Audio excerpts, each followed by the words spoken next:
Hey everyone, this is Pastor Nat, and you're listening to Win the Day. This is your daily 5-minute discipleship to help you become spiritually fit. Whatever it is you're struggling with, we want to help you overcome it. So to help you do that, today we're going to talk about knowing the Son of God. Confused. That is a good word to describe how people feel about the relationship between God the Father and God the Son. I mean, if Jesus is God, then how can he be God's Son? And if Jesus is God's Son, doesn't that mean he was created? And if that's true, isn't there more than just one God? Let's just take a few minutes to clear up the confusion because we want to answer the big question. Who is Jesus? Well, he is God. He's God in the flesh, but he's also the Son of God. In Luke 3, Jesus is being baptized by John the Baptist. As John is praying, Luke records this. And the Holy Spirit in bodily form descended on him like a dove. And a voice from heaven said, "You are my dearly loved Son, and you bring me great joy." In that passage, God declares publicly that Jesus is God's Son. In John 14, Jesus is addressing his disciples, and he identifies himself as God's Son as well. In fact, Jesus says, "I tell you the truth. Anyone who believes in me will do the same works I have done, and even greater works, because I am going to be with the Father. You can ask for anything in my name, and I will do it, so that the Son can bring glory to the Father. Yes, ask me for anything in my name, and I will do it." It's clear in passages like these and others that Jesus really is God's Son.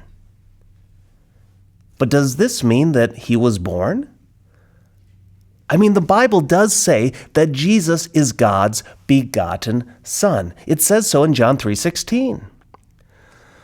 Well, the word that John uses is a Greek word that means mono, meaning one, and genus, meaning kind or gene. So John doesn't mean that Jesus was created, but rather Jesus is a one of a kind. He's in a class all of his own. Paul confirms this in Colossians 1:15. Paul says that Christ is supreme and over all creation. In fact, Paul would say Christ existed before anything else. So you see, Jesus is God. He has always existed in a perfect perpetual relationship with God the Father and God the Spirit. He did take on human flesh. So in that sense, Jesus was born humanly, and he took on a unique type of sonship. God sent Jesus on a mission. It was a mission to seek and save the lost. That's you and me. We are all lost, which means broken, and we are trapped in sin.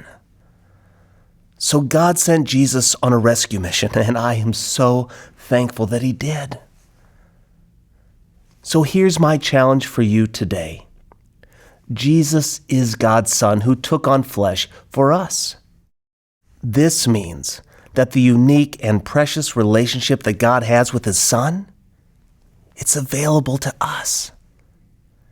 Because Jesus became flesh, he suffered as we suffer. He was tempted as we're tempted. Therefore, he empathizes with us. So today, again, I just want you to take time and be with God. Talk to him.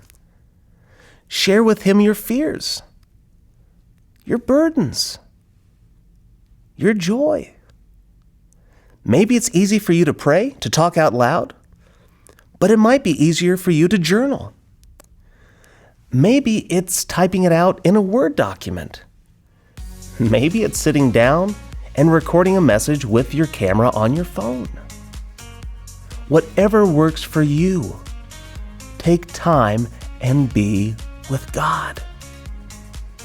Talk about everything that's on your heart, on your mind. Think about it. Isn't it amazing that the God of the universe is there for you?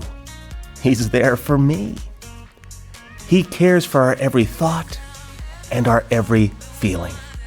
So today, right now, let's spend time with Him.